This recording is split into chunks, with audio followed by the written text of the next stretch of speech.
Salam aleyküm.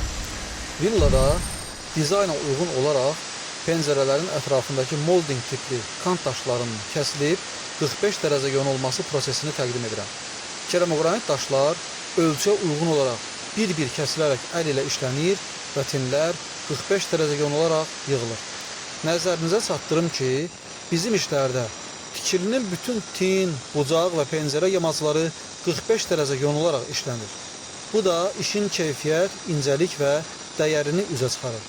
Həqiqətən də hər bir gözəl nəticə zəhmət tələb edir. Biz də işimizi ən yüksək keyfiyyətdə təqdim etmək üçün ən yaxşısını etməyə çalışırıq inşallah.